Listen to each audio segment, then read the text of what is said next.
So what is assertiveness and what are assertive rights? In assertiveness theory, we identify three types of communicator. Aggressive communicators ask for what they want without any thought of the other person's feelings.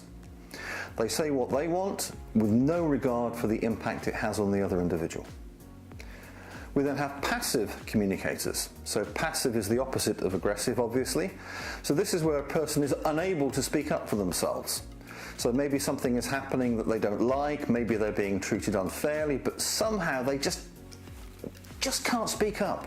Something stops them from challenging the other person's bad behavior or difficult behavior or inconsiderate behavior.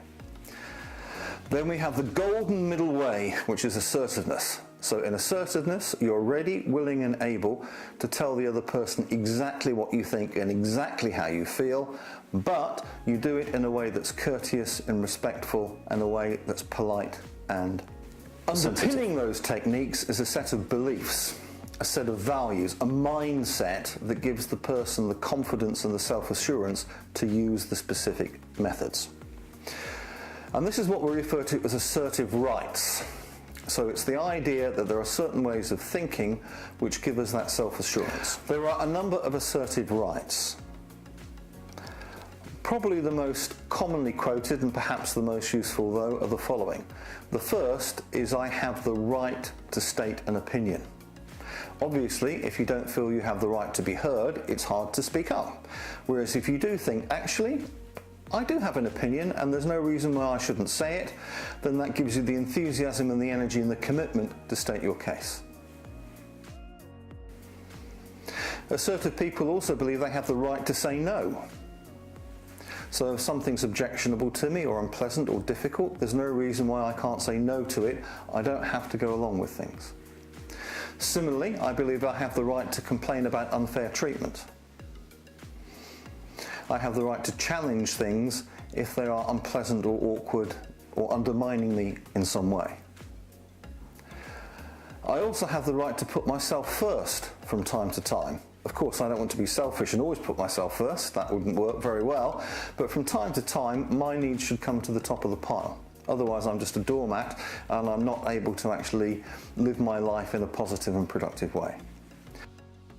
Similarly, assertive people believe they have the right to make mistakes.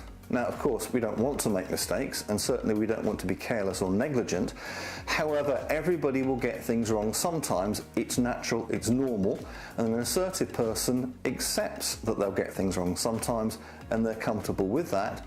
And if other people blame them or challenge them or degrade them for making mistakes, then they say, no, everyone has the right to make mistakes. It happens sometimes.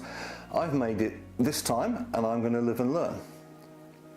And I'm going to feel okay about that. So this belief system, these rights, are what provide the energy, the foundations, the substance, the bedrock for the specific communication techniques we'll be looking at going forward.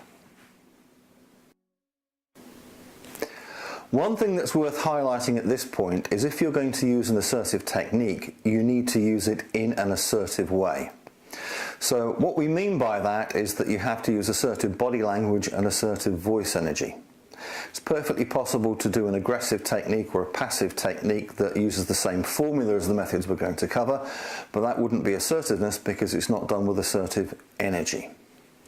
So fairly obvious what this is going to be, I think. It's going to be an upright, relaxed posture to be assertive, steady eye contact, so you're not glaring at the person, you're not looking at your shoes, just a calm gaze and a firm, even tone of voice.